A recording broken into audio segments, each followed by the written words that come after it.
Shalom semua. Eh, Mari kita mencoba meneruskan apa yang sempat saya sampaikan beberapa hari yang lalu tentang Absalom. Kita sudah belajar kemarin bahwa Absalom adalah orang yang dikendalikan oleh sesuatu dalam kehidupannya.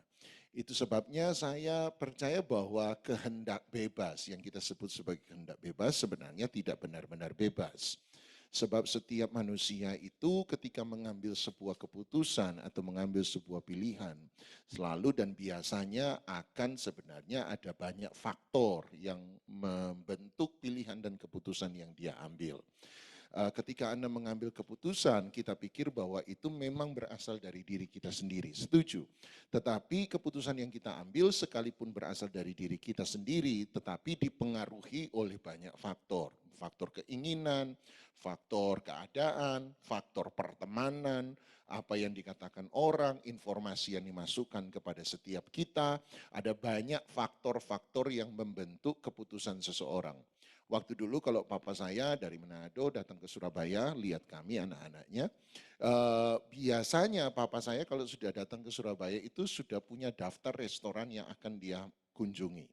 Hari pertama restoran A, hari kedua restoran B, hari ketiga restoran C, hari keempat restoran D. Saya bilang dosa orang percaya tinggal satu, makan.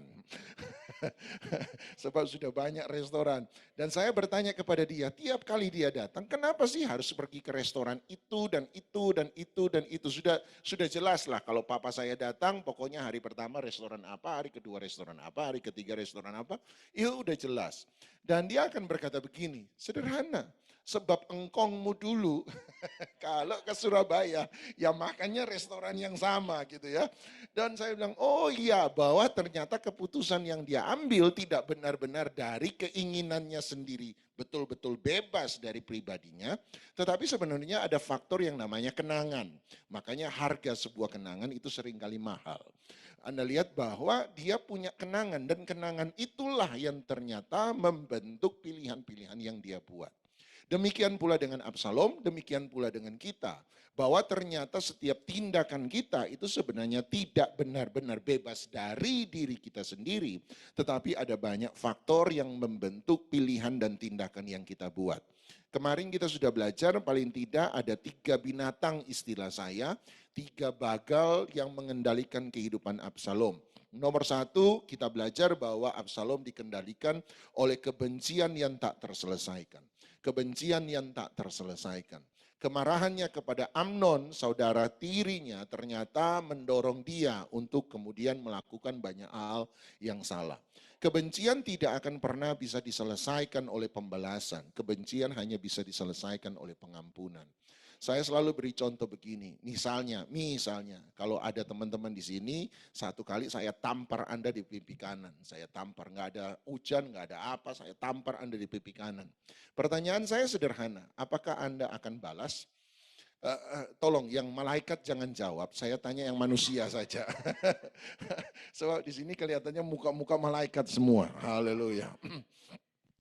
Yang malaikat jangan dulu jawab. Yang manusia. Kalau saya tampar pipi kanan, pertanyaannya jangan jawab pakai ayat, tampar pipi kanan, berilah pipi kiri. Jangan. Satu kali ada orang berkata, Pak dulu waktu saya dibaptis Pak, saking senangnya Pak. Waktu senangnya dibaptis, tangan saya terangkat Pak. Saya puji Tuhan, tangan saya terangkat. Sehingga waktu dibaptis, kepala masuk, tangan lupa turun Pak. Jadi tangan ini belum sempat dibaptis Pak. Sekali-sekali masih bisa kembali kepada hidup yang lama. Kalau saya tampar Anda pipi kanan, pertanyaannya adalah apakah Anda akan membalas saya? Sekali lagi, malaikat jangan jawab, yang jawab manusia. Secara manusiawi jawabannya adalah balas. Ya, secara manusiawi ya saya balas Pak. Nah misalnya waktu Anda mau balas, saya langsung melarikan diri lebih dulu pakai jurus langkah 1000. Nah, Anda kejar saya, dan waktu Anda tangkap saya misalnya 5 menit kemudian, ya jelas lah. Sebab Anda banyak, saya sendiri, Anda banyak yang kurus saya, ya haleluya. Badannya rodok melar gitu ya. Pertanyaannya adalah waktu Anda tangkap saya 5 menit kemudian, pertanyaan saya sederhana, apakah Anda tetap akan membalas pada saya? Maka Anda kemungkinan besar berkata, ya Pak dong, kita udah balas, udah ngos-ngosan Pak ngejar Bapak.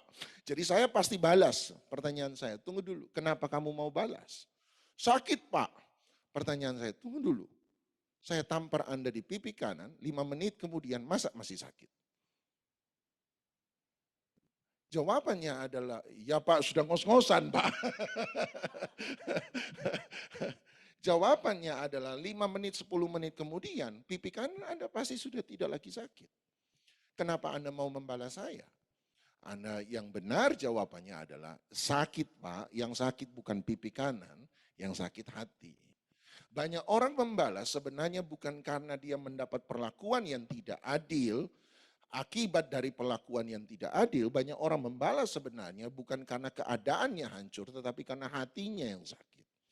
Nah pertanyaan saya sekali lagi berikutnya adalah kalau Anda sudah membalas saya, jadi saya tampar Anda pipi kanan, Anda balas juga tampar pipi kanan saya. Pertanyaan saya berikut adalah, mengapa setelah Anda balas saya, pertanyaannya waktu Anda keluar dari satu tempat, Anda ketemu seseorang, Anda mulai menjelek-jelekan saya di hadapan orang itu. Seringkali kita berkata, Pak Doni itu nggak tahu kerasukan setan apa, pokoknya hari itu tiba-tiba nggak ada angin, nggak ada hujan, tampar saya, itu orang pendeta, nama pendeta tapi bukan pendeta sebenarnya penjahat, bekas preman. Anda mulai marah, tunggu dulu. Saya tampar Anda pipi kanan, Anda balas tampar saya pipi kanan, sudah satu sama satu, pertanyaannya adalah, kenapa Anda masih menjelekkan saya di luar sana? Ternyata kebencian, pembalasan tidak pernah mengobati kebencian. Yang mengobati kebencian bukan pembalasan, yang mengobati kebencian selalu adalah pengampunan. Untuk mendapatkan kesembuhan dari penolakan, kesembuhan dari sebuah penolakan, caranya adalah bukan mencari sumber dari penolakan itu, tetapi belajar untuk menemukan sumber dari penerimaan. Ketika Anda dan saya mengalami kesakitan, sakit hati, dikecewakan karena penolakan seseorang, maka cara untuk sembuh bukanlah mencari akar atau sumber dari sebuah penolakan, tetapi belajar untuk menemukan sumber dari sebuah penerimaan. Oleh sebab itu ketika kita berjumpa dengan Tuhan yang menerima kita apa adanya, unconditionally, tanpa syarat apapun juga, justru kasih Tuhan menyembuhkan segala luka dalam kehidupan seseorang. Absalom belajar tidak menemukan kesembuhan dari Tuhan, tetapi dia mencoba menemukan kesembuhan dari sebuah pembalasan, dan akibatnya dia tidak pernah bisa disembuhkan. Oleh sebab itu dia jatuh pada binatang kedua yang mengendalikan diri. Bukan hanya kebencian yang tak terselesaikan, tetapi yang kedua kita belajar kemarin, kesombongan yang tidak terkritik. Kesombongan yang tidak dikritik. Dia mulai membangun kesombongan. Sadarkah Anda bahwa penolakan dan kesombongan seringkali berjalan bersama-sama? Kekecewaan lahir dari penolakan seseorang terhadap kita, kesombongan lahir dari pujian orang terhadap kita. Kesombongan dan kekecewaan ternyata selalu berjalan bersama-sama. Kesombongan dan kebencian selalu berjalan bersama-sama. Itu sebabnya ada banyak orang ketika melakukan kejahatan selalu menyombongkan kejahatan yang mereka buat. Orang yang melakukan kejahatan seringkali menyombongkan kejahatan yang mereka buat. Lameh kita sudah belajar yang lalu, Lameh menyombongkan kejahatannya kepada dua istrinya dan berkata, kalau Kain dibalas 7 kali, aku harus dibalas 77 kali. Dia menyombongkan kejahatan yang dia buat. Sebab seseorang yang hidup untuk mencari seorang yang hidup mencari penerimaan orang lain akan selalu mati karena penolakan orang lain. Seseorang yang hidup untuk penerimaan orang lain akan selalu mati karena penolakan orang lain. Seseorang yang hidup demi pujian orang lain, demi jempol ke atas, likes. Hari ini apalagi kita hidup dalam masa-masa di mana orang mencari yang namanya jempol. Satu kali saya buat komentar agak salah pakai ayat, saudara. Maksudnya benar, ayatnya salah. Dan yang paling menyakitkan dari antara 10 komentar, 9 komentar baik, cuma 1 yang komentar jahat. Yang anehnya adalah dari 10 komentar, 9 beri komentar baik, 1 komentar jahat. Coba Anda tebak, yang membuat saya kepikiran yang mana?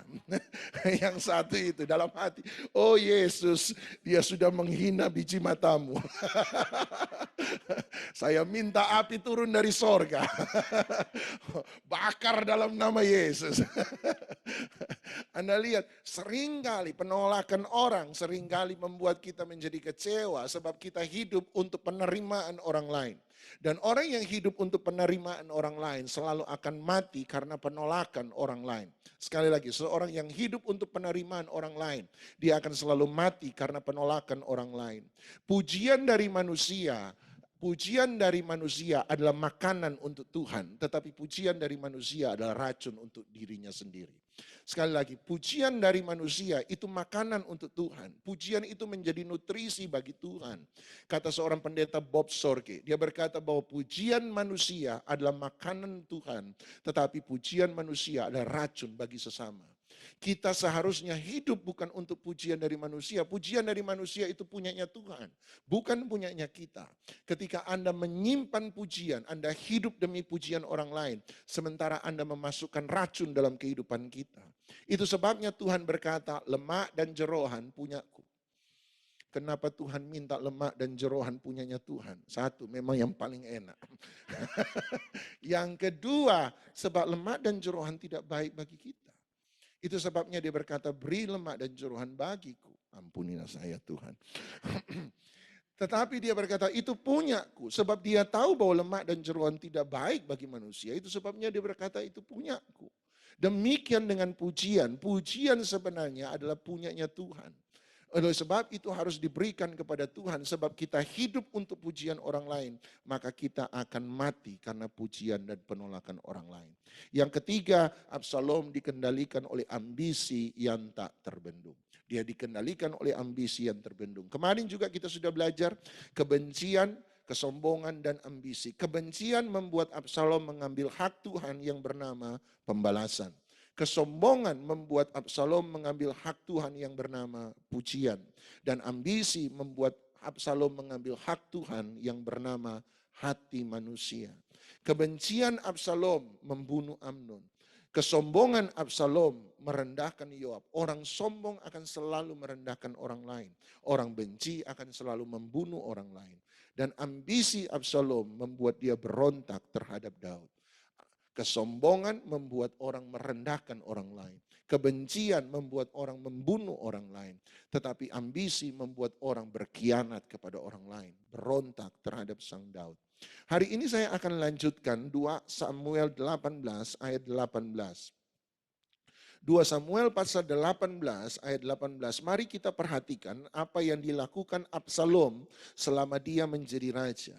Absalom rela mengorbankan segala sesuatu hanya supaya dia bisa mendapatkan ambisinya menjadi seorang raja. Dan perhatikan ketika Absalom menjadi raja, ini yang Alkitab katakan, ini yang diperbuat Absalom dalam kehidupannya ketika dia memerintah sebagai raja atas Israel.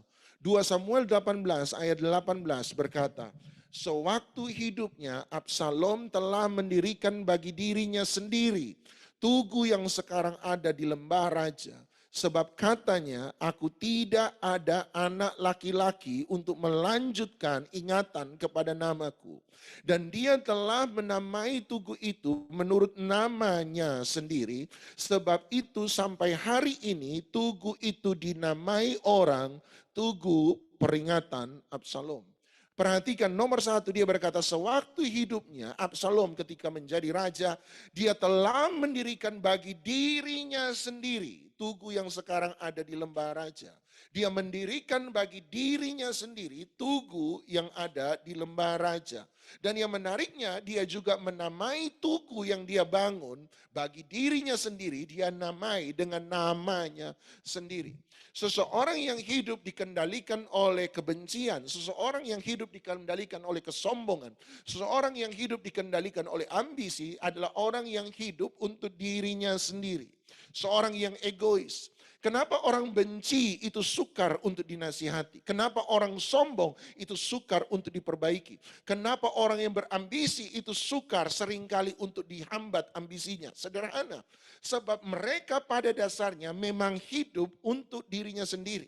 Berbagai nasihat yang Anda coba sampaikan selama itu tidak pernah memberi keuntungan untuk dirinya sendiri, jangan harap dia akan menerima. Jadi akar dari kebencian, akar dari kesombongan, akar dari ambisi sebenarnya adalah sebuah keegoisan. Hidup untuk dirinya sendiri. Itu sebabnya ada orang pilih-pilih ayat. Mana yang dia suka untuk memberi keuntungan benefit bagi dirinya sendiri, dia hafal, dia percaya. Mana yang dia tidak mau, dia kemudian hapus dan hilangkan. Itu sebabnya kita suka ayat-ayat yang berisi soal berkat, walaupun tidak salah dengan itu, tetapi kemudian kita menghilangkan ayat-ayat yang berisi perintah untuk kita kerjakan dan lakukan. Sebab kita selalu hidup untuk diri kita sendiri. Roma 14 ayat 7, Roma 14 ayat 7 berkata, tidak ada seorang pun hidup untuk dirinya sendiri dan seharusnya tidak ada seorang pun mati untuk dirinya sendiri. Roma 14 ayat 8 berkata, oleh sebab kalau itu kita hidup, biarlah kita hidup untuk Kristus, dan kalau kita mati untuk Kristus.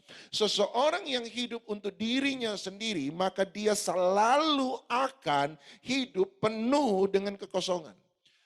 Paulus dengan jelas berkata, jangan hidup untuk dirimu sendiri. Sebab kalau kamu hidup untuk dirimu sendiri, maka engkau akan menghidupi sebuah kehidupan yang kosong. Engkau hidup untuk dirimu sendiri, engkau mati untuk dirimu sendiri, dan coba tebak, ketika engkau mati, maka semua ingatan mengenai engkau, 2 Samuel 18 ayat 18 berkata, tidak akan pernah ada lagi. Semua ingatan mengenai engkau tidak akan pernah ada lagi. Orang yang hidup untuk dirinya sendiri akan menghidupi sebuah kehidupan yang kosong. Orang yang menghidupi sebuah kehidupan untuk diri sendiri bukan hanya menghidupi kehidupan yang kosong, tetapi nomor 2, dia menghidupi sebuah kehidupan tanpa legacy. Tidak ada sesuatu yang dia tinggalkan selain patung dirinya sendiri. Nggak ada warisan yang dia berikan. Warisan itu ada, legacy itu ada ketika kita hidup bukan untuk diri kita sendiri, tapi saya percaya kita hidup untuk Tuhan. Makanya ada yang bilang joy itu Jesus, other people, dan you. J-O-Y, Jesus, other people, you. Nomor 1 kita hidup untuk Yesus, dan ketika kita hidup untuk Yesus berarti kita belajar memperhatikan orang lain. Other people, baru setelah itu kemudian kita belajar untuk menemukan diri kita sendiri. You, Jesus, other people, you. Belajar untuk melakukan sesuatu bagi Tuhan untuk orang lain. Kerjakan bagi orang lain, maka kita akan memiliki sesuatu yang bersifat legacy. Satu kali Tuhan Yesus berkata kepada Marta, Marta, Marta, engkau mengkhawatirkan banyak hal. Artinya engkau memikirkan untuk dirimu sendiri. Tetapi apa yang telah diperbuat oleh Maria, itu akan dikenang untuk selama-lamanya. Selama Injil diberitakan, namanya akan disebutkan. Ketika seorang hidup untuk Yesus, maka dia akan selalu hidup untuk selama-lamanya. Sekalipun dia sudah mati, tetapi namanya akan selalu disebut. Mari hidup untuk Yesus, bukan hidup untuk diri sendiri. Mari hidup untuk Dia. Maka kita akan punya legacy untuk ditinggalkan. Mana yang Anda pilih? Jadi raja yang mulia atau Anda menjadi guru yang berharga, guru yang memberi dampak. Raja yang mulia dari kerajaan zaman dulu namanya hanya disebut dalam buku sejarah. Kita tidak mengenal raja yang paling besar di kerajaan Yunani selain mungkin Alexander the Great, tapi Anda mungkin tidak tahu kisah hidupnya. Anda cuma tahu namanya. Raja setelah itu siapa? Anda nggak pernah tahu. Raja sebelum dia siapa? Anda juga nggak pernah tahu. Kaisar-kaisar Roma Anda nggak pernah tahu. Yang paling terkenal cuma Kaisar, Caesar. Setelah itu Anda nggak tahu yang lain mungkin. Anda nggak pernah ngerti, sekalipun Anda tahu, Anda tidak pernah tahu kisah hidupnya. Anda hanya mengenal mereka dari buku sejarah. Tetapi orang-orang yang mengajarkan, mengubah kehidupan orang sampai hari ini namanya masih memberi dampak. Konfusius mau tidak mau harus diakui, seorang guru yang mengubah peradaban manusia. Ibu Teresa memberikan hidup bagi orang lain. Martin Luther King Jr. memberi kehidupan bagi orang lain. Dan semua yang mereka lakukan memberi dampak. Marilah jadi bukan orang yang paling besar, tapi mari jadi orang yang paling berdampak. Maka Anda akan dikenal dalam segala sejarah kehidupan manusia. Satu kali waktu saya lulus SMA, saya memilih untuk pindah di Surabaya, kuliah di Surabaya. Yang menarik satu kali saya masih ingat satu kali waktu saya pulang ke rumah, kemudian orang rumah berkata, Don ada telepon dari seseorang dari Manado. Dan saya berkata, siapa? Apakah orang tua saya? Kemudian yang berkata, oh bukan, katanya guru SMA kamu. Guru siapa? Dia bilang guru bahasa Inggris. Di situ ada namanya, di situ ada nomor teleponnya. Dan waktu saya baca, saya kaget. Kenapa? Sebab guru yang menelepon saya hari itu, setelah kami sudah berpisah sekian lama, adalah guru paling killer di sekolah saya. Pokoknya kalau dia masuk, langsung malam kudus sunyi senyap. Nggak ada yang berani ngomong. Mohon maaf, mohon maaf. Perawakannya udah tua, perempuan, udah tua, mohon maaf, perempuan udah tua, tinggi, kurus, hitam, enggak merit. Dan kalau dia masuk, semua kelas langsung semalam kudus sunyi senyap. Saya pernah ditanya oleh dia grammarnya, kenapa kamu pakai grammar itu? Dan saya nggak tahu harus jelasin apa. Saya lagi mikir, dia berkata, feeling ya, feeling ya, feeling. Dalam hati betul, memang feeling. Tapi dia berkata dasar dan dia marahi. Dan saya masih ingat guru paling killer di kelas kami. Nggak ada yang berani mendekati dia, nggak ada. Tapi anehnya tiba-tiba dia telepon dan seakan-akan saya tidak bisa percaya. Dan saya coba menelepon balik. Dan saya waktu dia telepon, saya telepon balik. Dia angkat nomor telepon saya dan saya berkata, Bu saya Doni, apakah ibu telepon saya? Dan dia bilang, ya Doni, ibu telepon kamu. Dan saya berkata, Bu, ada apa ibu telepon saya? Dan dia bilang begini, dia berkata, Doni, ibu baru saja divonis oleh dokter beberapa hari yang lalu bahwa ibu itu punya kelemahan tulang belakang sehingga ibu tidak lagi bisa berdiri dalam waktu yang lama. Jangankan berdiri, tidak bisa duduk dalam waktu yang lama. Sekarang ibu sudah resign dari sekolah, ibu sudah keluar dari mengajar sebab ibu tidak lagi bisa berdiri, bahkan duduk dalam waktu yang lama.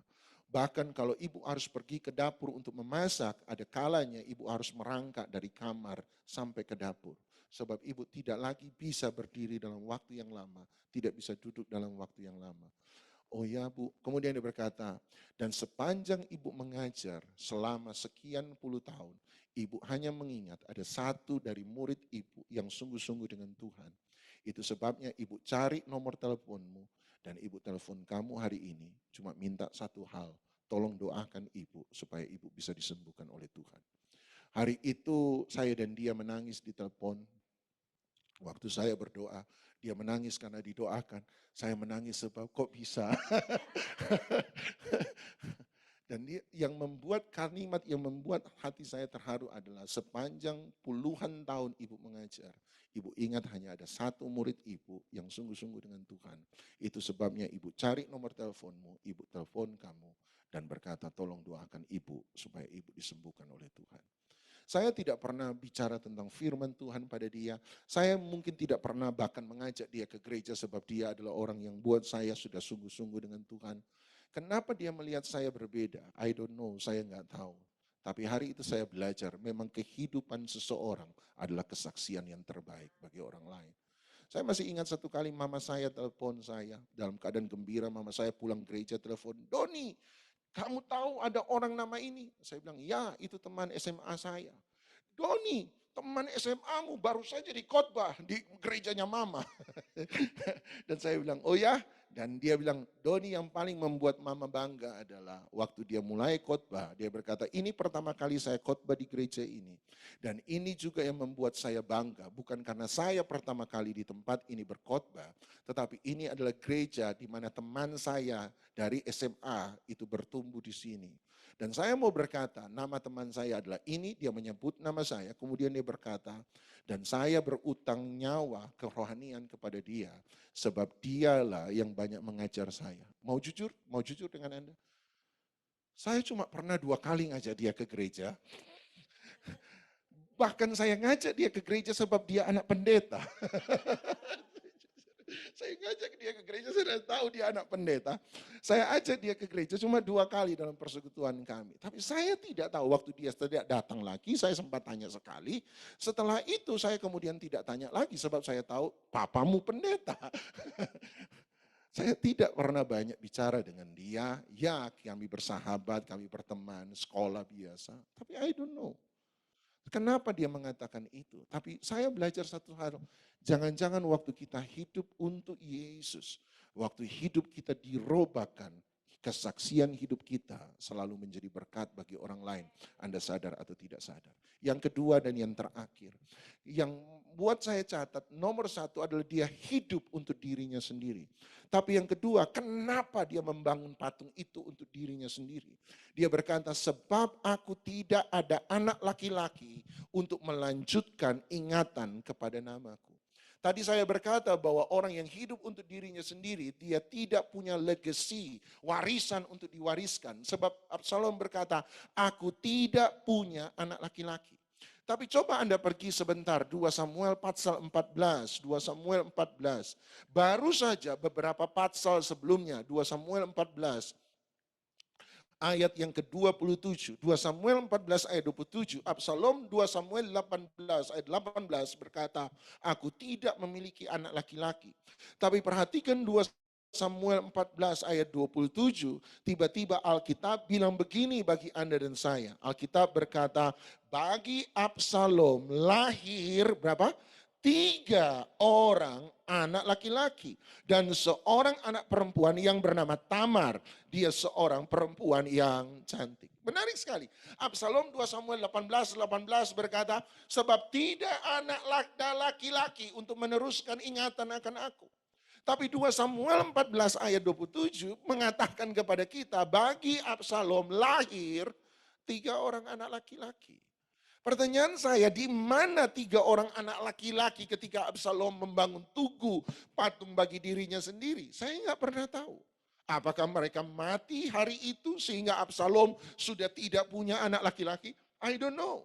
Tetapi seandainya Absalom ketika peresmian patung yang diberi nama atas namanya sendiri, dia hidup untuk dirinya sendiri, dan seandainya 3 orang anak laki-lakinya masih ada hari itu, dan mereka hadir pada peresmian patung Absalom, tiba-tiba di pidato Absalom, Absalom berkata, patung ini kuberi tahu akan namaku supaya semua orang mengingat tentang aku sebab aku tidak punya anak laki-laki untuk meneruskan ingatan akan aku. Anda bisa bayangkan apa perasaan 3 orang anak laki-laki Absalom. Terus kami ini papa anggap apa? Terus kami ini Bapak anggap sebagai apa sehingga Bapak berkata tidak ada anak laki-laki yang pantas, yang layak untuk meneruskan ingatan aku. Buat saya 3 anak itu akan hidup dengan sebuah penolakan. Sebentar, mari kita kembali pada cerita Absalom. Kenapa cerita Absalom muncul dan kenapa Absalom penuh dengan kebencian hari itu? Sebab Amnon memperkosa adiknya Tamar. Dan apa yang terjadi ketika Amnon memperkosa adiknya Tamar? Ada satu hal yang terjadi. Sang ayah Daud tidak pernah menghukum Amnon.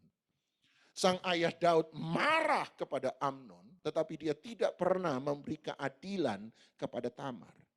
Jangan-jangan kebencian Absalom lahir dari ketidaktegasan sang bapak.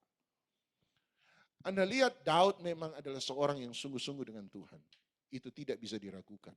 Tapi tapi Daud bukan suami yang baik dan Daud juga bukan ayah yang baik. Itu juga tidak bisa diragukan.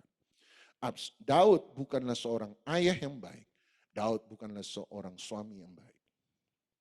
Ketika Daud gagal menjadi seorang suami, mungkin di hari itu dia gagal juga menjadi seorang ayah bagi anak-anaknya. Tapi Anda lihat kemarahan Absalom tertuju kepada Daud, itu sebabnya dia memberontak melawan Daud. Sebab Daud dianggap tidak pernah memperlakukan keluarganya dengan adil. Tapi hari itu aneh ya. Absalom benci, semua dimulai dari kemarahan Absalom, ketidaksetujuan Absalom terhadap ketidaktegasan Daud. Tapi anehnya, Absalom sebagai anak yang tertolak oleh sang ayah, hari itu menjadi seorang bapak yang menolak anak-anaknya. Saya kalau nggak salah Cik Ruth Yulia yang pernah ngomong, kebencian adalah kekaguman yang negatif. Ketika Anda benci kepada seseorang, maka sesungguhnya Anda kagum kepada orang itu, hanya Anda kagum dalam hal yang negatif. Saya sudah temukan, ada anak perempuan lahir dari seorang ayah yang suka selingkuh kanan dan kiri. Tetapi anehnya waktu dia berpacaran dan bahkan setelah dia berpacaran dia kemudian menikah di kemudian hari. Tetapi hidup pacarannya dan hidup pernikahannya ternyata penuh dengan perselingkuhan. Dan teman saya yang pernah konseling anak perempuan ini bilang begini, anak perempuan itu berkata, saya benci dengan papa saya, sebab papa saya rela selingkuh dengan si A, si B, si C, si D, tanpa peduli dengan perasaan mama saya. Aneh ya, dia benci pada papanya, tetapi kemudian setelah dia berpacaran, dia melakukan persis apa yang dilakukan oleh bapaknya. Dan saya setuju, kebencian adalah kekaguman yang negatif. Sama-sama bilang kebencian adalah kekaguman yang negatif. Hati-hati dengan siapa yang Anda benci, sebab Anda kemungkinan akan jadi sama seperti orang yang Anda benci. Anda akan jadi sama seperti orang yang Anda benci. Anak perempuan yang saya ceritakan tadi, waktu dia menikah, coba tebak. Dia menikah dengan laki-laki model apa? Persis kayak bapaknya. Saya punya teman, sekian 4 atau 5 orang bersaudara, papa mereka adalah papa yang temperamental, mudah emosional, orang yang baik, papa yang baik, hanya temperamental, mudah emosional, mudah main tangan, mudah marah, mudah mengeluarkan kata-kata yang kasar. Dan anaknya yang paling tua laki-laki bilang kepada mamanya, "Ma, kalau saya besar, saya mau menikah, saya tidak akan jadi seperti papa. Saya nggak suka apa yang papa buat kepada kita. Oleh sebab itu kalau saya menikah, saya tidak akan jadi seperti papa." Satu kali papa mereka meninggal, kemudian anak tertuanya menikah, pergi ke luar daerah, luar kota, luar pulau. Dan satu kali mamanya sebagai mama yang baik berkata kepada adik-adiknya, saya mau pergi ke kota di mana koko kalian ada.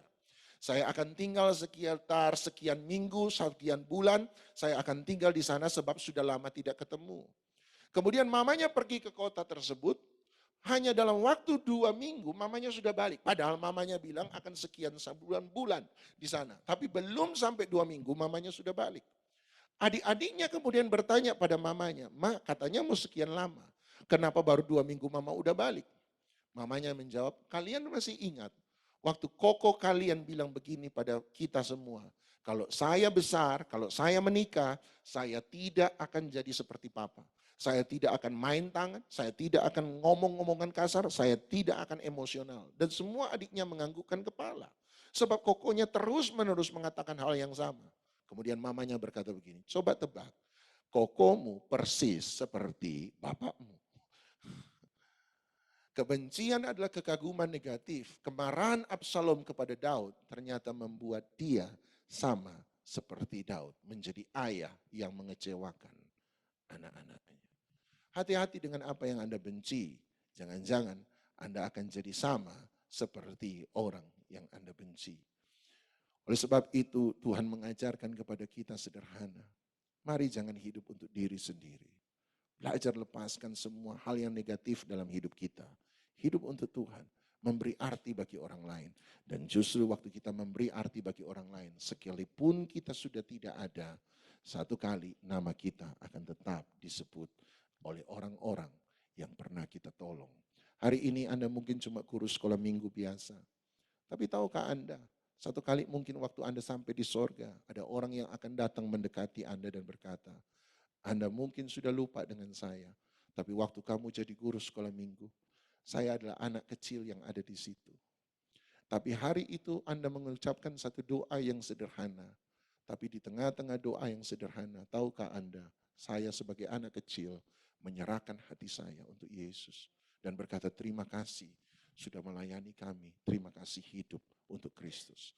Mungkin ada orang datang pada Anda satu kali nanti dan berkata, "Kamu mungkin tidak tahu saya, tapi waktu satu kali ada misioneri datang ke gerejamu, kamu tergerak sedemikian rupa, kamu memberi sekalipun kamu berkekurangan. Engkau memberi yang terbaik yang kamu bisa beri, mungkin nilainya tidak banyak, tetapi pemberianmu ternyata sampai kepada kami di belahan dunia yang berbeda. Pada hari itu saya bisa diselamatkan karena pemberianmu. Terima kasih sebab engkau sudah memberi untuk Kristus." Saya tidak tahu apa yang Anda sudah lakukan. Mungkin vow, Anda pikir kita hanya buat ini. Tapi tahukah Anda, saya percaya ada jiwa-jiwa yang dipulihkan. Ada hati-hati yang dirubahkan. Kita tidak pernah tahu. Tapi satu kali, mari kita buat ini untuk Kristus. Satu kali akan ada orang berkata, "Terima kasih, engkau sudah buat banyak hal. Dan apa yang engkau buat telah pernah menguatkan saya, menghiburkan saya, menyembuhkan saya, dan membuat saya menerima Yesus sebagai Tuhan dan Juru Selamat. Mari kita tetap setia, hidup bukan untuk diri sendiri, tapi hidup untuk Yesus. Kita hidup bagi Dia. Mari kita datang pada Tuhan. Siapkan roti dan anggur perjamuan. Sambil saya serahkan lagu kepada teman-teman yang ada.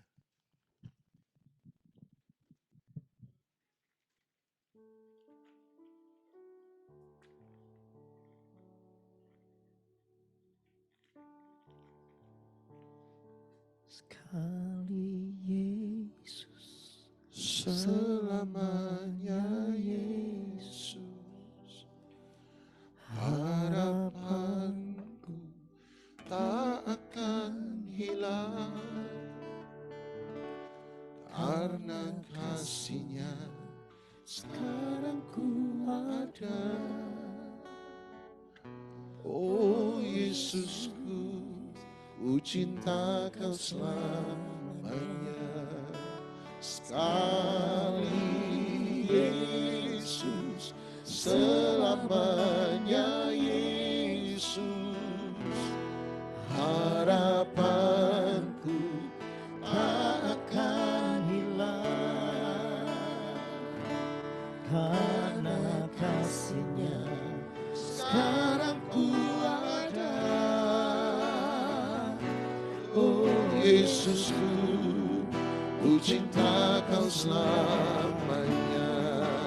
Sekali Yesus, selamanya Yesus, harapanku tak akan hilang, karena kasih-Nya sekarang ku ada.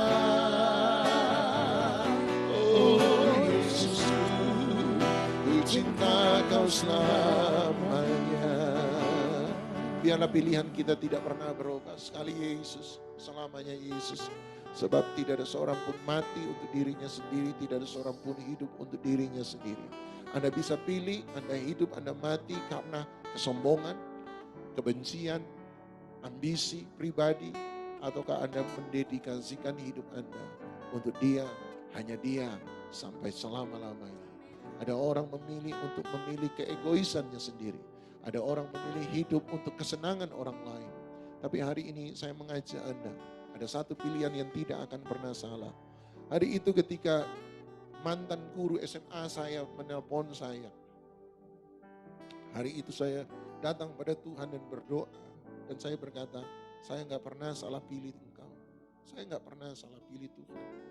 Hidup yang saya hidupi adalah hidup yang memberi arti bagi orang lain. Dan hari itu saya nangis di hadapan Tuhan. Dan saya berkata, saya tidak pernah salah pilih Tuhan. Kehidupan yang berarti, kehidupan yang bermakna adalah kehidupan yang hidup untuk Dia. Kehidupan yang penuh cinta, kehidupan yang penuh dengan damai sejahtera. Hari ini Anda boleh pilih. Ada dua jalan di depan Anda. Kebencian atau pengampunan. Ada dua jalan di pilihan yang Anda bisa pilih hari ini. Keegoisan atau Anda hidup untuk Dia. Hari ini Anda boleh pilih, Anda hidup untuk kemarahan Anda, sakit hati Anda, atau Anda pilih untuk mengampuni. Hari ini saya berkata, pilih yang jalan yang sempit. Jalan sempit memang tidak pernah mudah, tapi jalan sempit selalu membawa kepada kehidupan. Marah itu mudah, mengampuni itu sukar. Ego itu mudah, hidup bagi orang lain itu sukar. Bersenang-senang dengan semua yang kita miliki itu mudah. Tapi belajar memberi dari apa yang kita miliki itu sukar. Tapi justru itulah jalan yang sempit, yang sedikit oleh dipilih orang. Tapi itulah jalan yang membawa pada kehidupan. Hari ini selalu ada dua pilihan. Anda mau hidup untuk siapa? Tapi hari ini saya mau berkata, sekali Yesus, selamanya Yesus. Amin. Harapanmu tidak akan pernah hilang. Amin. Zaman boleh berganti, tapi nama kita akan selalu disebut bersama-sama dengan namanya Dia. Makanya kisah para rasul, kata orang, tidak ada endingnya, tidak ada akhirnya. Kita nggak tahu kisah para rasul ditutup seperti apa. Seakan-akan hilang begitu saja, hanya berhenti begitu saja.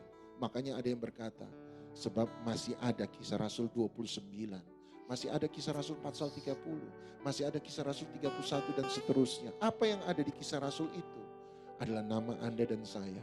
Ketika kita mendoakan orang lain, ketika kita mengampuni orang lain, ketika kita memberi arti bagi orang lain. Hari ini pilih Yesus. Amen. Karena kasih-Nya sekarang ku ada.